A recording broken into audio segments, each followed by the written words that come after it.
We're back. It's another Inside Kentucky show, and this time it's just me and you, Frankie. And I'm in Europe, and you're in the US.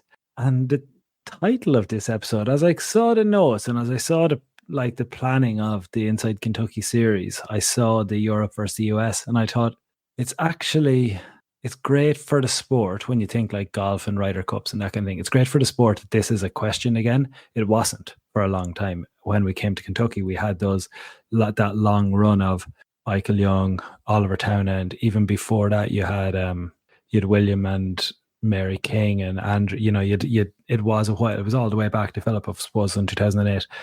What's happening in the US now? What happened, of course, in the 5-star last year with Tammy, I think it's brought this back into actually being a real episode, not some kind of token episode about Europe and the US. I think it's real. So welcome to the show, and tell me why we're going to see US superstars on a podium at Kentucky. Yeah, well, I mean, I think there's two really different conversations and really exciting conversations, right? So first of all, for the 5-star, I think to your point, last year, we had a US winner, the first time in a long time. It really reinvigorated kind of the excitement, I think, with the US contingent. And I do think going into the Olympics, the US riders have a lot to prove, a lot going on, and, a lot on the line. And I think that, that's exciting for a number of reasons, because this event is really going to be more important than it's ever been in my eyes, not only in the 5-star, but in the 4-star, which we can talk about in a while, because I think that's a totally different conversation.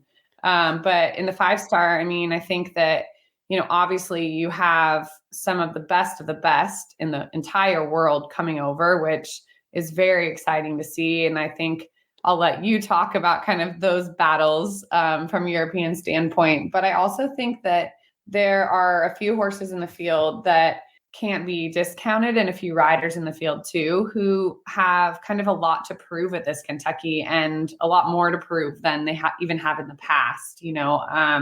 Thinking about that, I think, Boyd's bringing Thomas back into the picture here again, right? And maybe their last few outings at the event weren't necessarily how they wanted. So I think they have a lot to prove as far as like, we still got it. This old guy still got it.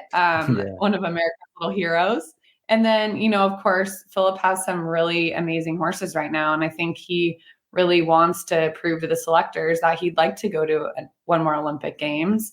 And I think Philip somehow is aging in reverse. When I see him, I'm like, what is Philip, using? He seems to be aging in reverse. Good skincare. I don't know what it is, but he also seems to be riding so amazingly right now. And so I think that's fun too, to see him in the hunt for, can he make one more Olympic team? And again, a lot on the line there, I think, as a rider for them, just kind of emotionally and really wanting to have Kentucky be a very, very good event for a couple of those US riders. And then, of course, Liz, you can't discount her Cooley Nutcracker horse. I mean, he's young, and I think everyone's going to be looking on in the 5-star to see how he performs and steps up at this event, because he has all the pieces, I think, to really have a podium finish. I think this is because of the power of the 4-star this year. Like, Frankie, when I saw there's these moments, when the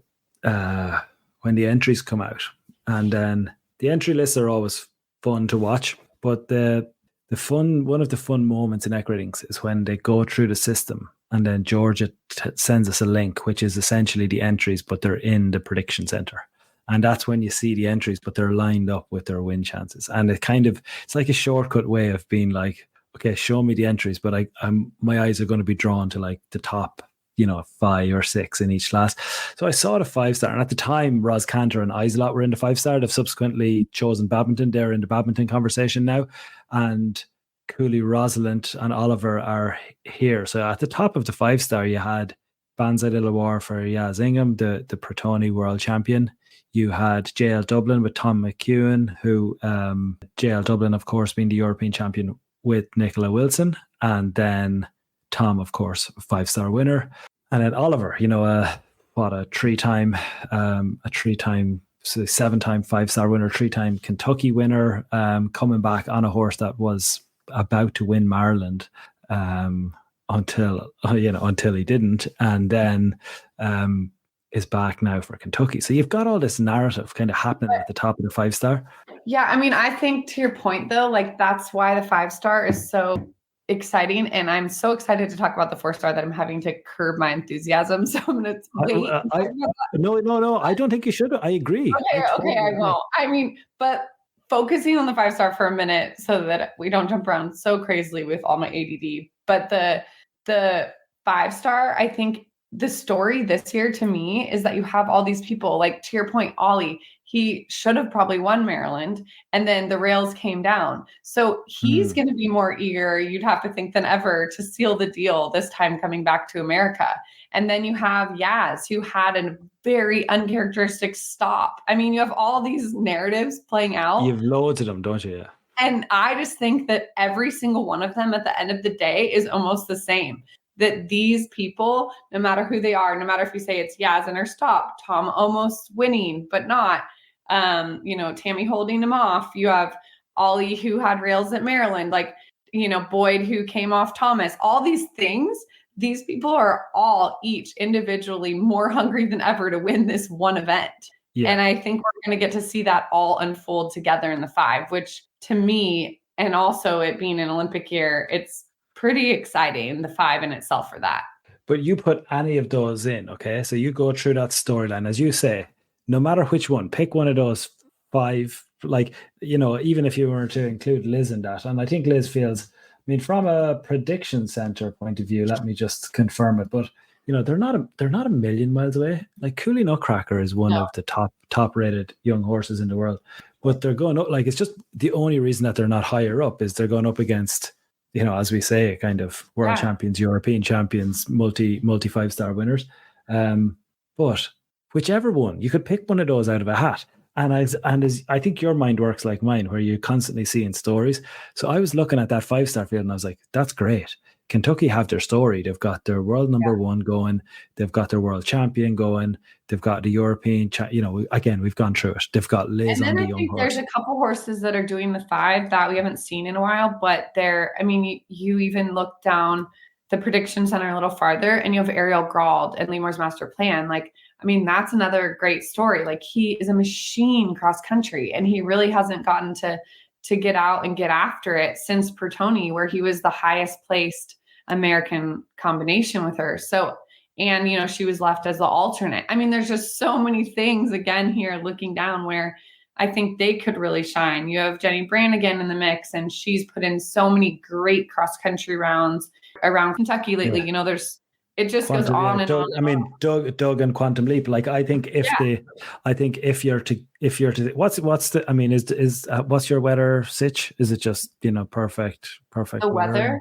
Yeah, I live in Northern California, so it's been raining actually so much this year. But I don't know what it is in Kentucky. I think Kentucky, it's always a pack your rain pants. But I think regardless. The other day I was talking to Yaz and she said, we are literally underwater. Yeah, like no one's competed in Ireland. Like there's been no events.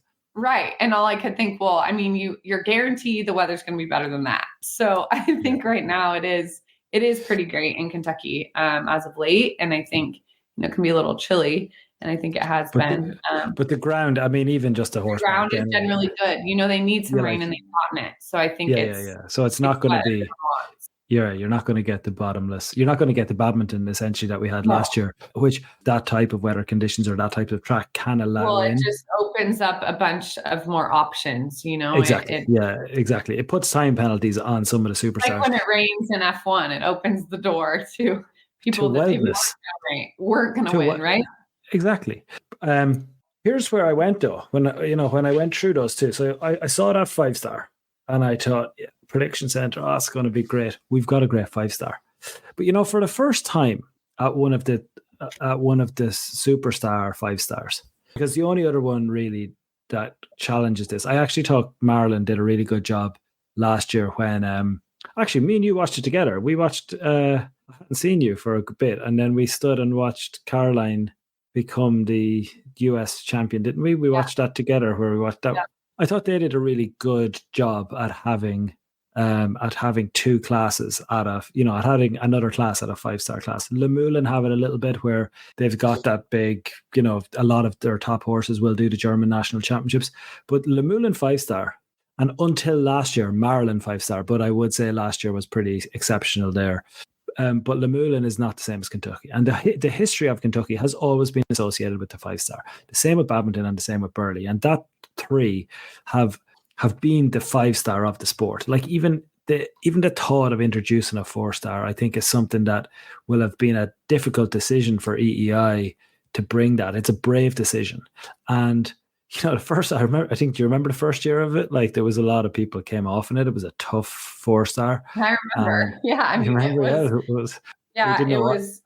opened a lot of eyes. I think, to your point, for me, just having the 5-star was so special. And I'll be super honest and candid that I really didn't like the addition of the 4-star for the first couple of years, because to me, at least in the United States, like getting to go to Kentucky is a huge deal as a rider. It's something you work your whole life for, and you get close and then your horse gets hurt right before. There's so many factors, but getting to actually go down the ramp at Kentucky at the 5-star to me was a true honor and a privilege that riders got.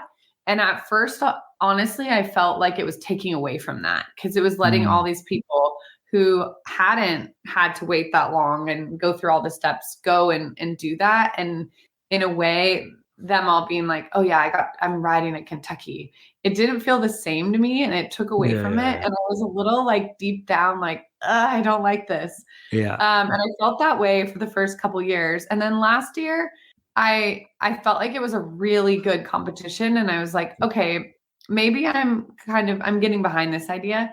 And then this year, I think it's more of a competition than the 5-star. I mean, I think the real story here this year, I am so excited about the 4-star. They've completely changed my tune. I think it is such a great addition. And this year, I'm going to go as far as to say that the U.S. team is going to be picked based on this 4-star division. I mean, I think that, of course, the selectors and everyone will be looking to the 5-star, but the real story here is the 4-star.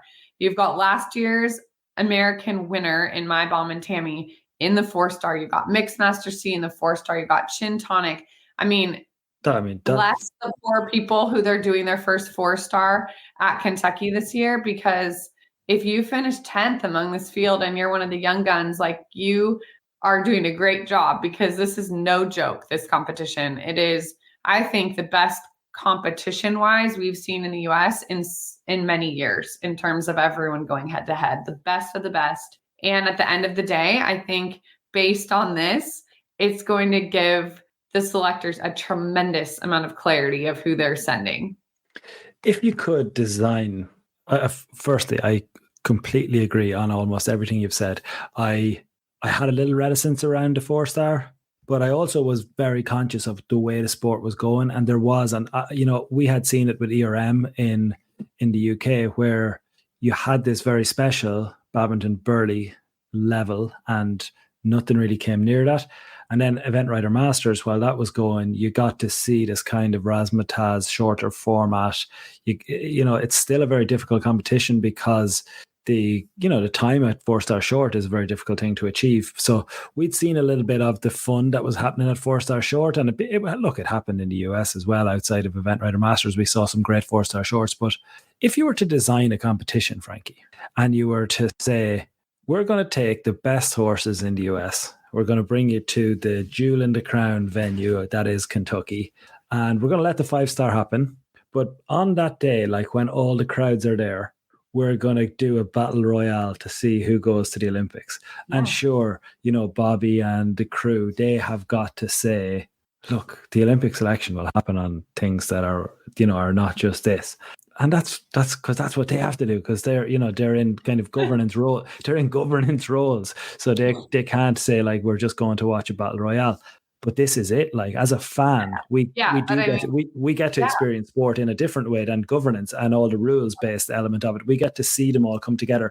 I'm going to bring it to the two at the top of the market, because I think if we can go through probably the first 10, they're all US, pretty much all US. I think you would have they are all US. I'm just going through them here, and they're actually they're doubled up. So you start going Liz's second horse, Philip has a couple, Boyd has a couple. So we start seeing them all come 1 and 2, 1 and 2, 1 and 2. But the two at the top of the market for me is a story, and this is the top of the 4-star market.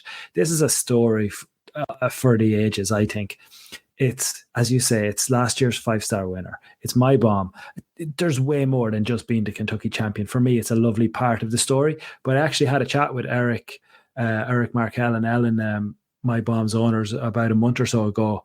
We were talking about the great My Bomb and the journey. And I said, ring me in a couple of years, because I don't want to have this conversation now, because we're only on the journey.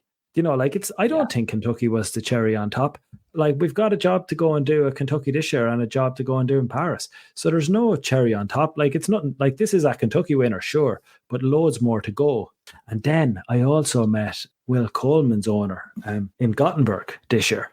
And she was telling me about Gin Tonic, and her whole face lit up. And she said, Gin Tonic is, she kind of felt like Gin Tonic was a gift to the sport as the future of the sport. And I wouldn't argue with her. Like, a Gin Tonic's an amazing horse, but what I loved was the passion and the love that these two horses have. For me, they're totally different horses. So They're totally different riders. They're totally different stories. You've got male, female. You've got the grit of Tammy. You've got the raw good looks of Will Coleman. You've got the fact that Tammy will say anything. Will is so measured. You've got these two different types of owners. You've got these two, like, if you're putting this on ESPN, as we are, and you're going to be there, if we're going to see these two stories coming together, I think the two at the top of the 4-star, My Bomb versus Gin Tonic, that on its own is an incredible battle. And yet, the other piece you have too with those two is, right, My Bomb's 18 years old. Chin's kind of still getting started in his career. But also as riders, the thing I love about those two is, I think that if you asked Tammy and you asked Will separately who they would like to be on a squad with, they would both have each other listed. They have so much admiration and respect for each other. And both of them, I think if you asked, who do you think is one of the most talented riders in our country, they would list each other. So to me, also, that's a fun part of it, right? Because I think that if you're picking the squad for the Olympics and you're one of them and you're thinking, who do you want standing next to you to represent our country, they're going to pick each other. And so I think that even adds another layer of, fascination, because you're going to want that person to do well. You just want to edge them out just a little bit, but you still want them having a good weekend. Not as well as me, though. Not as well as me. And like, right. You're right, though. You're right on this. And to be honest, you'd probably say the same about, there's a few other riders, especially, and look, you've competed to the very top of the sport. A special thing about the sport that we talk about all the time is the degree to which the very deep respect exists between the riders, and everyone knows what it takes to get there. Liz, for example, Liz comes out with De Niro Z, a week before they were due to go to Tokyo, while Tammy was first reserve or whatever she was for Tokyo. Like, both those riders they're in different situations, but they know the burning disappointment of being in an amazing place. They'll totally respect each other. But they're two of the fiercest competitors on the circuit, like, in that they'll both want to win. They'll both want to win. And I think we have to embrace both sides of that in terms of the story, because I think we do the first bit really well, which is these riders respect each other to the nth degree. And I think I love that. But I also love the fact that, like, you've got the old horse with Tammy, who's a champion, and then you've got this young pretender who is showing. I say pretender very carefully. I say that only really in terms of a narrative setup. Gin Tonic has it all, and we've seen an incredible run, and will be one of the favourites to go to Paris. But this is a shootout now, because just behind them, you bring in the two Liz horses, Mixmaster C, coming off the back of, let's be honest, like, a little bit of disappointment at the Pan Ams. They went as a big favourite to win the Pan Ams. It's a big moment now for Liz. I talked about that disappointment, isn't it? Mixmaster C too, he's looked stronger. There's been a lot of chitter chatter even around his dressage test lately, because he just looks stronger and like he's really coming into his body. I think it takes those 5-star horses a few years to really gain their strength, even on the flat at that level, right? Not only just their fitness. And he has looked phenomenal on the flat. Phenomenal all the way around, but really you can see Liz has been doing a lot of homework in that regard too. And so again, to me, the 4-star, this Kozaquin 4-star, every single discipline is going to be fun to watch. The dressage, it's going to be a shootout in each one. And I can't tell you who, there's 3 horses below 25, isn't there? Yeah, but whose day is it going to be? You would think certainly 3 of them are sub 25. It will be my guess. Sub 23 potentially, and My Bomb and Chintonic have both delivered multiple sub 23, sub 22 in My Bomb's case tests. And actually, if I'm not mistaken, sure, Chintonic the same sub 20 test last year. So those two. You've got Mixmaster C. Do you think is Mixmaster C here because it's probably kind of a US selection mandate? Like, from a non-horse person, everything I hear about Mixmaster C is that they're strong and they need a 5-star test. Would that not put them over into the 5? I don't think that's necessarily true. I think a lot of people forget that Mixmaster C was 3rd at Kentucky last year. It's just it got overshadowed by My Bomb winning, and rightfully so. But he delivered in the 5-star last year very, very much. That's not argued here. So I actually think that the US is being smart, because we've seen a lot of times in the past, and I'm probably not supposed to say this out loud, but I'm going to. But I think we've seen a lot of times in the past where it's gotten down to those final few weeks and months before the games, and the horses we all thought were going to be in contention are, not sound, or there's a reason why the pool is dwindled. And so I think it's smart. These horses have proved themselves, some of these at the 5-star level. And I think it's being smart. They had a long year last year. They both also, a lot of these horses also went, to Kentucky last year, and then went to Aachen. And so they had a big year last year. And I think, again, I think that Mixmaster C, we forget a little bit as viewers that they were in the top 3 at that 5-star debut last year, because there were a lot of other stories going on. But, I think too, for me in this 4-star, and we're going to keep talking about it because I think both these divisions are going to unfold so beautifully. But I think, Chin is looking at the top of his game. He obviously won the showcase, which does the 5-star test, and he looked beautiful doing it. And then I have to say, like Tammy and Lexus, it would be very easy at 18 with your longtime partner to become complacent, but she has been working tirelessly this off season with him to take his dressage to the next level. So there's no more levels though. I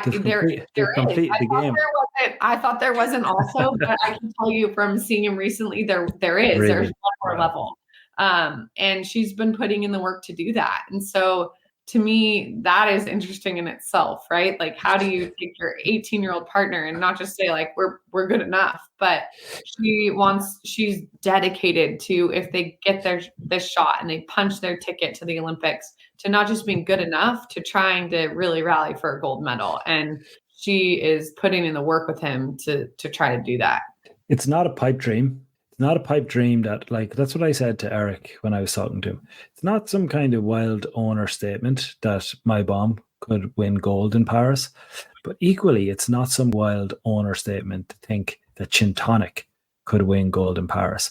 And I think if you're to look at the Paris, by the way, to your 5-star point, you're absolutely correct. Lordship Scrofalo is not running up Badminton. London 52 is not running up Badminton, and they will be, they're the nearest neighbors in terms of the US Challenge this summer. But when we bring it down to those individual horses, Lordship Scrofalo for Ros Cantor in the UK, London 52 for Laura Collett in the UK, Fisher Chipmunk for Michael Young, Chintonic for Will Coleman, and My Bomb for Tammy Smith. And I think if you're to run the Paris Prediction Centre, the two at the top of the 4-star short in Kentucky are likely to be duking it out as two at the top of the Paris field. They've got to get there. I know all the things, the journey that can happen in between now and then, but I'm talking about the simulation as of today. If we're to put all the horses that we know have a right good chance of being in Paris, and you look at the structure of the sport is you have to be able to score low, you have to be able to jump well. And Chin Tonic can jump and can do a sub 22 dressage test, and My Bomb can jump and can do a sub 22 dressage test. So both of them have to do a 9-minute in Paris. And both of them should be well able to do that. So we're looking potentially, yes, at a battle royale to go to the Olympics, but we're not a million miles away, Frankie, from looking at a battle royale to win the Olympics. Yeah. These are the two at the top. I agree with all that. It's crazy to think about. But I think, again, that's why, for me, I would be on the edge of my seat if I wasn't in the booth watching the 4-star and the 5-star, because to me, it's just, there's so much on the line. And not to put the pressure on the riders, but I mean, for me, I feel like this 4-star, like, you have to deliver if you're those two, and Liz too, right? Those three really. And you have to say, like, we're going to try to give you good luck. We're giving you a reason to, like, good luck and coming up with a reason to not put us on the plane, essentially, and it's really, that's what it comes down to. I think for this, I think that the picture is fairly clear of, at this moment, who, at least for a couple of the spots, who should have a spot based on the best chance for the US to win a medal, if you're thinking in terms of that. But those two certainly, simultaneously, right? That puts a lot more on this competition, because if somehow there's a little blip in the radar at this event, then all of a sudden the gates open and there's a lot of, well, okay, is this the right chance? So I tell you what, if anything happens to the top, probably the most important 4-star ever in the US. Well, no, you're right. You're right, Frankie. You're absolutely right. If anything happens to the two at the top, it's a really big challenge for Bobby and the team, because because you got to go and talk about chance, and you got to be able to say, look, this is the way the sport is set up. Anyone can have a blip. They're going to try to get both. They need both of those. They want both of those on the plane, you would think. Yeah. But what could happen, and this is where it gets really good, because we've only talked about the top two and we've touched a little bit on Mixmaster C, but like Liz also has Cooley Quicksilver coming in, and they're actually the top 4 in the prediction center. But at the top, you've got My Bomb just ahead, but not, I mean, so fractional that it's pretty much a straight head-to-head battle, but 21% and 20%. Then you've got Mixmaster C and Cooley Quicksilver, both Liz Halliday horses, 13% and 11%, so they're next two in the market. You've actually got Tammy's Donito coming after that on 5%, but they're grouped. There's a group of horses here, 5% and 4%. And I'm just going to call them out, Frankie, to give you an idea of where you want to jump off, because this is the exciting bit next. Yes, there is a little bit of clarity potentially emerging, a little bit of clarity, which, as you say, can go away really quickly. If Cooley Nutcracker was to go and win the 5-star at Kentucky, that might change things. And for good or for bad, we can see this changing. But I'm going to bring you probably to another horse that has a 5% win chance, just behind or alongside Donito, Caroline Pamuchkus and HSH Blake, in there alongside, off the record, Will Coleman, the Aachen winner. I'm not going to bring you to Will Coleman, the Aachen winner. I'm only referencing that in the point that that's where HSH Blake is now sitting in terms of what the ratings are suggesting for this competition. She's a live contender and is going to be pushing hard for these power spots as well, Frankie. I think Caroline too, she has worked diligently to build a string, and alongside her sales program has amazing owners now and amazing horses, and they're very young, all her horses. So I think you have to see her in the conversation. She obviously, won gold at the Pan Ams. And what I think Caroline is also a tremendous competitor. She has been competing at this level basically since she was a child, and she knows how to do it. And she wants to be in that conversation, and she should be in the conversation. So, I mean, I think, again, Blake is a horse that's won at every level, and she's ready to put him in that conversation as well. I think, and then in addition to that, I think that both of these. Did she have a horse, Frankie? Sorry to interrupt you. I'm just having a moment flashback. When you say like she's been competing at this level since she was a child, when the Eventing podcast started, I remember, I think we met. We did meet her. I met Caroline in Kentucky one year, like probably not Kentucky, in Buccalo one year, probably 2016, 2017. I always followed her career from then, but she was young then. But did she have a horse like around that time? And I don't know the year. It was called like, it was but like she did do a 5-star so young. So young, yeah. But you're right. She's an old head. And for a very long time. And I think that now she has horses that are going to be ready to strike, like for this cycle, but really for the next one too. I mean, the next few cycles here, she's got a lot of horsepower that's going to be ready and at their prime for that. And I think this one too, in Blake and in some of her other horses coming up. So I think it's an exciting conversation to have, the 4-star, as we've talked about and we'll continue to talk about leading up over and over. And then, I think too that Boyd has some really good horses. Nicole, this is Nicole's favorite horse in the mix. Yeah, Nicole's obsessed with this Commando horse. She's been telling us about him for, I don't know, 6 months maybe. That doesn't seem that long, I guess, if you're US, but like on all of our shows, Nicole's always, can I bring your attention to the Commando horse of Boyd? I don't think she's wrong in that. And I mean, I think there's a lot of attention that is looking at that horse. And I think, Boyd really, again, he's been a staple on the US team now, and he wants to have his spot. But I think it's just, for me, this is one of the first times in recent history, maybe the last cycle as well, but this is one of the first times in recent history when it could go so many directions. I mean, you're not just talking about a couple names, you're saying like, here, there are so many options of horses and riders, and it's all going to play out really soon. And there's some really good options. The sport comes at you quick when you think where the US was from a reliance on 2 Aussies. Yeah. I know that they're American, and I know that he wears stars and stripes at the trot up, and there's no one more American than Boyd now. And I love his overall approach to life. He's a good guy. But Boyd honestly, and Philip, but they were the two. You were going to make the team, and they were the 2 first names. They were the 2 first names, and then you squeezed in. And look at this. Look at the conversation we're in now. They're rightly, Philip and Boyd are rightly part of the conversation. Like Philip has Juland in this, and Boyd has Commando, and Fetterman B. But they're all like, you're talking about, 7-time Olympian Boyd. You're talking about the last male winner. 7-time Olympian. Sorry, Philip. The last boys, like, yeah, keep bringing it. Sorry, of course, Philip. You're talking about the 2008 winner, who until last year was the main Kentucky story, the thing we were all clinging to.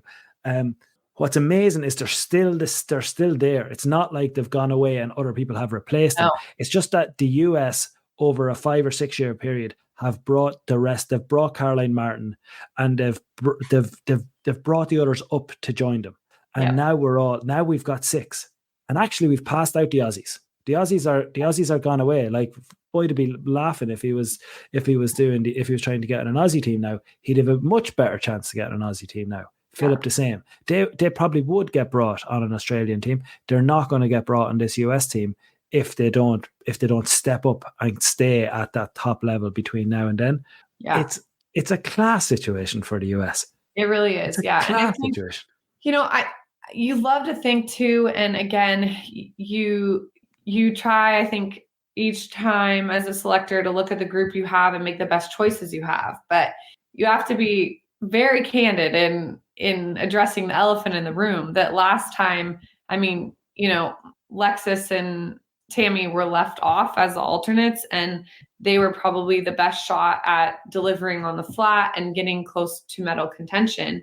And so I think this time, you got to think that that's going to be a conversation, and I have no idea because they're behind closed doors, but it's got to be a conversation that, hey, not only do we have horses in the US this year that could go and be reliable, but we could really bring home a medal in the color we've been seeking for a long time. You could win it. Like you could win the team and you could win the team and you could win individual gold. And you know what? That's an amazing thing to say now. And it's not silly. I would not want to be one of them because I agree with that. To be made. No, I agree with that. But that's the pressure is a privilege conversation. Like, we were both in the room at a convention post Tryon. Yeah. Was it post Tryon? Yeah, post Tryon. And the truth and the sad truth, and I've talked about it multiple times on this show, is that actually US performance was already on a big up at the time. Like there was still a lot of people there, but it just felt on the ground. Yeah. And I think probably over a 5-year period, and without any particular, the whole idea that success has many parents. I think in this concept, I think in this regard, it's very much the case. I don't think you could pull on any one particular person or thing or change or suggestion that's been made. I think it's a pretty special time. At a time, by the way, when the Australians and the Kiwis fell away. Yeah, I think and you're I think that's also important. It's now as good a time as ever for the US. This is it. No, this is it. This is it. I think too, the other thing coming back to Kentucky and stemming away from the Olympic picture for a minute is that I think if you've gotten your tickets for Kentucky this year, you are one smart cookie, because this is going to be, in my opinion, the most amazing year to watch. You have the 4-star and all these conversations we've been talking about. You have the 5-star and some of the top ranked best riders in the entire world coming over to have their own battle to see who's going to go on their squads, which is amazing to me too, and really shouldn't be downplayed. And then they've gone ahead, Kentucky, and said, hey, we're here for the fans. Get your beer and enjoy your whole day, because you're not going to want to even take a restroom break, because we are factoring back in this Kentucky Invitational CSI 4-star Grand Prix with amazing entries. And they're also going to compete in the middle of the 2 divisions of cross country on Saturday, the lunch break. I mean, I don't even know how you can pack that much excitement into a couple of days. What's your? I mean, you're doing a lot of work. So what's your game plan now in terms of like having lunch, or well, just like how do you maintain? I'm just going to get an IV in the booth and just. Where do you know how do you know where to be for all this stuff? Like, have you got a minder? I don't mean that in a bad way. Like, have you got? I mean, no one could be my minder. Are you kidding? No.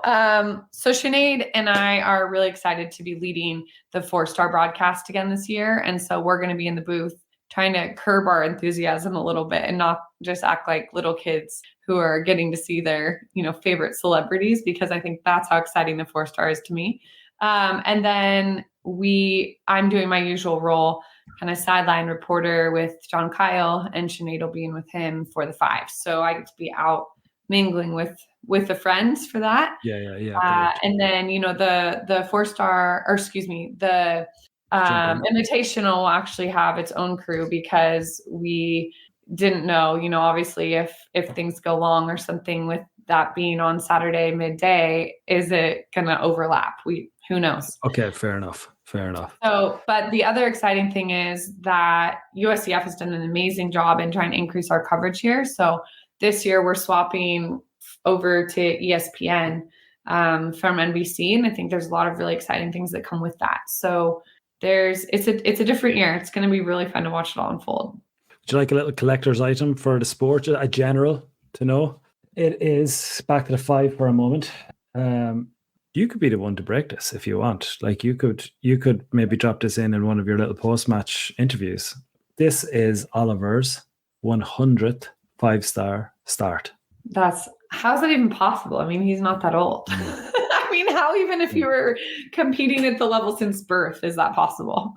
So it began in Burley in 2004 with a horse called Weston Justice. And we have run all the way through to Po 2023, where he had Tregilder the week after Rosalind. 2 podiums in his last 2, 5 stars, I should note. And then a win, of course, last year as well with Ballamore Class at Burley. We talk about longevity, like 100 5-star. 100. And he still could win it, And he's the world number 1. Yeah, he's not like rocking back up. Like as 100, and he still very much could deliver and win this one too, and make it, in his 100. This is his 100th. So I think, isn't it pretty cool? Like you're riding, so like he's riding Cooley Rosalind, who is one of the, the emerging young superstars. He started 100. Is that where we're at? He's started 100, or this will be his 100th. His 100th start. He hasn't finished them all. He's had some hiccups along the way. Yeah. A 100th start. Yeah, 100th start. Yeah. What are you giving out to him about that he hasn't completed? Like, it's not 100 completions. Oh, hell no, I'm not. I'm just trying to wrap my head around how that's even freaking possible. So only 2 people have done it before. So you have 100 horses that have been able to be ready for a 5-star. 100. Yeah, 100. Well, 100 times. Some of them are the same horse, as you can imagine, but 100 times has he had those horses ready. Yeah. Wow. It's fascinating, but he's doing it. I mean, so he's done it 99 times. So this is going to be number 100. 10 of them have been at Kentucky.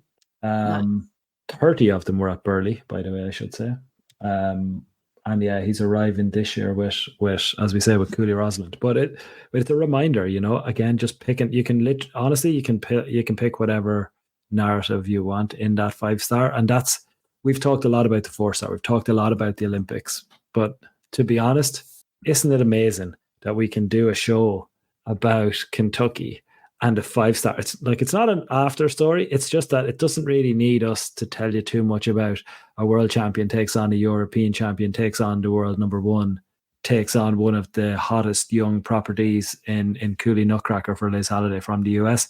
That's all happening over in the 5 with all the usual razzmatazz and excitement that comes with the 5-star at Kentucky. Talk to me about, for a second, just because I'm so curious, of what you think that Olympic picture, because I think that so much is going to play out in the 5-star for that, for obviously, right, for the other side of the pond. Like, talk to me about what you think that looks like. And obviously, you have Laura Klett not doing a 5 and these other people, right, who are getting ready, but very much in the conversation. Talk to me about, what that looks like, because I think there's this 5-star, to me, not that there couldn't be a U.S. winner. I think there are people in the mix, but to me, the 5-star picture is about these 3 riders who are coming from across the pond, who really could, for Britain, just duke it out here to see who wins. I think it's an interesting way of presenting it.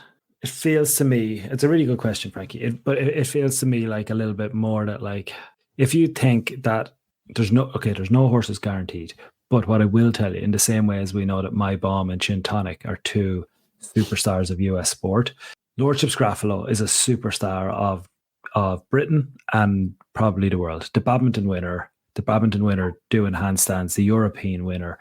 You've got to beat Lordship's Graffalo. Graffalo's not here. Graffalo's not going to badminton. Graffalo's in bubble wrap. Graffalo's on that plane.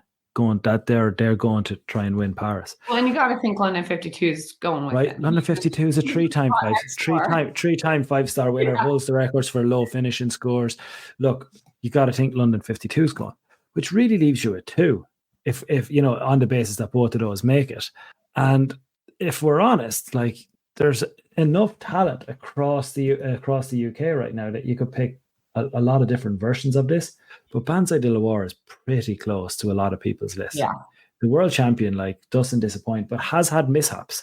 And the European champion, with Nicola in JL Dublin, doesn't disappoint, but has had mishaps. The same, like Tom with Toledo and Tom with Dublin, it hasn't always been smooth sailing. And the same with Yaz, like, they've had high profile. Aachen and Kentucky, for both of these riders, have been places where we've seen mishaps. There's nothing wrong with that. It's very normal. We saw London 52 do something similar. Graffalo also is not totally perfect. It happens. But for me, there's a lot to lose for these 2 at Kentucky. And the reason they have to be here is because they have to do something special to be on a British team right now. In any other country in the world, they are this, like, even in the US, both of them would probably get there. They'd both probably be on the And plane. I mean, don't you think that if at this venue, I mean, I think if you didn't watch Kentucky last year, I mean, I think that Yaz was dealt a very strange hand. And I think that sometimes the stars are just meant to align for one rider, and certain things fall into place. So they do. I think last year was Tammy's year and it was just going to fall into place. But Yaz getting held for that really long hold before she went out of the box. I mean, I think that was very difficult for her, and kind of, messed up a bit the routine, and you could say it was for a lot of reasons, but that was very hard. And I think, her coming back here, if she'd won last year and had, a green light all the way through the competition, you'd have to think they wouldn't have said you need to do another 5, because she did go and have such a great showing at Aachen. But I mean, I do feel like this year not only does she have to put those demons to rest from last year from having that happen, but she's a fierce competitor. And you would think that she's bringing her A++ game to try to make a heck of a campaign for herself to be that, third team member. Again, going back to you competing at the top levels of the sport, what's interesting with the rider mentality here, and I've never done it, which is why I reference you, because I can't speak from any experience of it, but I've seen enough high performance calls and I've knocked around with Sam for long enough to know what it feels like or what it looks like going out in those last few minutes, and like the adrenaline and like the low level stress that you carry for weeks and months going into these type of competitions, and then suddenly you got to just go. Banza de Loire is one of the top rated horses in the world, and is a horse that doesn't need to bring A++, if I'm honest, but does need to stay in the 90 to 85 to 90%. Very similar to what's going to happen over in the 4 with My Bomb and Chin. Both of them need to stay calm and just deliver in the upper percentiles of their ability. And like what we would be trying to get them thinking is, you just need to do what you've always done. And I know that sounds very basic and easy, but the minute you think I got to go out here and do my best is the day that you're trying to do something that actually is different, or, trying to be better than you've ever been. They actually just need to stay how they've always been. I think so. So, like, certainly for the last couple of years, like I would say when they went to Bertoni, they were left off the team. Well, yeah, and look what happened there. I mean, but you're right, and I think with a level of freedom of like, I'm here, I think they have all the. I just don't think anyone wants to feel like actually this is it, but they will anyway, because it's an Olympic year. They will anyway. Level, like that, you as a rider have to be able to do that, and I think actually that Yaz is the type of rider from a mental standpoint that she's not going to let that happen again. That's going to be my prediction. And then, I think that, who do you think comes out on the top? JL Dublin or Yaz? Look, to be honest, I think you have to pick one.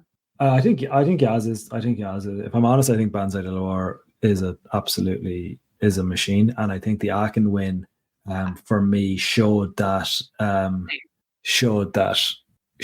Pretoni was exceptional, but Pretoni kind of, I can never make peace with Michael Young having a rail down to give away a lead. Feels like, of course, like that's not real, in that Yaz had already put that score on the board and had jumped clear, whereas I just hate winning on another rider rail down. Yeah. Whereas I think Michael kind of gave it away. I think Ingrid kind of gave away her 2018. I think we've seen it multiple times. Can I ask you one thing on Zetzerleg? Wouldn't it be a very, like, Zetzerleg came second here, wasn't it? Second in probably 2018, I'm going to say. Yeah. Around then. And that score, 27.9, that they finished on was the score that was winning all the 5-stars at the time. A sub 28 finish in a 5-star was a winning one until they ran into those, I think it was a Cooley masterclass, first of the Oliver Townend wins. Wouldn't it be a very special 5-star finish for Thomas and the Zetzerleg team? I'm thinking of the emotional story now rather than the data story, but just for a big performance, because he's going to do something different with Fetterman B and Commando in the 4, and that the sport pressure is there. I don't think the sport pressure is there anymore on Zetzerleg. I don't know if you would disagree with me, but I feel it's more of I feel pressure off, if I'm honest. I feel pressure off. I feel go and enjoy the 5. And I feel 100% the same as you. I feel like Thomas has so many fans and he's done so much for the United States of America, really. Like, he's like the little pony that could, if you really want, like, he's a little hero. And I think that he's had some unfortunate mishaps in the last couple of years, but that it would be a pretty amazing story now toward the end of his career also, of course, like for him to say like, hey, I've still got it. I think I agree with you 100% on that. The other thing that we didn't mention that I think we need to, and I think that the ground jury panels are also going to tell us a lot in this 5-star. It's the first time some of our going to be Olympic judges will have judged together, and they're going to be together at Kentucky. So okay. Yeah, so that's pretty telling as well. And I can't wait for this. I actually can't wait. So that adds one more layer. The same some of the same members of the ground jury you're going to see at the Olympics are going to be in those booths when those 5-star riders come down the center line. And for some of them, they're going to be seeing some of these horses for the first time. So that adds to me a whole nother layer. And as much as, of course, judges at this level are established in what they're doing, I think too that, being an Olympic judge brings another level of pressure if you've never been an Olympic judge before. And I think if you're judging for the first time, which that's happening at Kentucky with another member of your ground jury that's going to be at the Olympics, you also want to get it right with them of each horse that comes down the center line. And so I think, again, these are just another little layer of another little story that is also going to be very, very interesting. I didn't think last year could be topped. I mean, I still don't know. Certainly the Sunday afternoon is going to be a very difficult thing to top, particularly from both a professional, from a kind of a patriotism, but I know particularly as one of your best friends, I mean, to see Tommy winning is something that's going to be very difficult to ever beat. But for me, sport is about preview and the excitement of what is about to unfold. And I don't remember feeling this way before at Kentucky. Me either. Especially, I will just say on the record, I was so wrong about this 4-star division because I'm so glad we have it this year. Because I think the 5 is as exciting as it's always been. And now your adrenaline as a spectator is going to be up all day long, or mine's going to be at least. So it's easy, we've both been on shows and previews and in conversations, whether it's on camera or just, in a bar. And there's times when you have to force it a little bit. Like there's times when you're doing, and you're not even being dishonest forcing it. It's just that it gets exciting because you're there and you can make it exciting. Anything can be exciting once you're there and you begin to get into the story. But this, as you say, it's not just we'll talk about the 5, but let's get to the 4. Honestly, look at the 5. Look at the stories that are flowing out of it, whether it's redemption, whether it's Olympic pressure, whatever. You've got an amazing 5, and then you put the battle royale. Do you want to go to the Olympics? There's a ticket. There's a golden ticket at the end of the course if you make it. Here, go out and do your best 4-star that you've ever done in your life. I mean, I think it'll be very special. Your point, the golden ticket, I think for Yaz or Dublin's there too. Tom, it's there too. For it's there too. Tom and Yaz, that same ticket is waiting at the finish line on Sunday. So I think it's crazy. This is a crazy year and great timing. And I think the sport needs it, Frankie. I think it's good for the sport. There's been a lot of not negative press, but it's definitely it can often feel this way coming off the back of a long winter and a non-global championship year, where you can come off the back of it and it can feel a bit like, where are we going? Are we going in the right direction? It's always been this way. I'm not tired of it, but I don't want the sport to be down on itself all the time. It's not that hard to understand. It's not that, it's not going out of the Olympics. We've got an amazing LA to look forward to in a few years' time, and we've got an amazing Paris with an amazing US team. Before all that happens, we've got an incredible Kentucky. I will see you over there in whatever we are, a week or so. And, I can't wait. I leave a week from today to shoot the rest of those behind the barns. And you talk about these battles. There's going to be actually this year we're doing a behind the barn episode, so you have to make sure you catch it, which Yaz and Tom are going to sit down and ask each other questions, and the same with Liz and Tammy. So those will be 2 episodes that'll be really funny to get to watch. Where can we watch those, Mickey? You can watch that on the Kentucky 3-Day website, and then on their social media, there'll also be, some reels that'll have kind of a teaser of the questions. Boyd and Will Fawdry's is already up, and it's pretty hilarious if you haven't checked it out. But I am excited this year that we've paired some riders strategically who could be in the conversation strategically against each other in trying to get these final spots. So yeah, exactly. It could be good lighthearted fun before we lighthearted fun. Competition. Exactly. Thanks for taking the time to come on the Eventing podcast, and as always, we will be reunited, Frankie, for one of the great competitions, I think, of the year. So I'll see you in Kentucky, and we'll hopefully check in either on site or afterwards. But thanks for coming on. Yeah, my pleasure.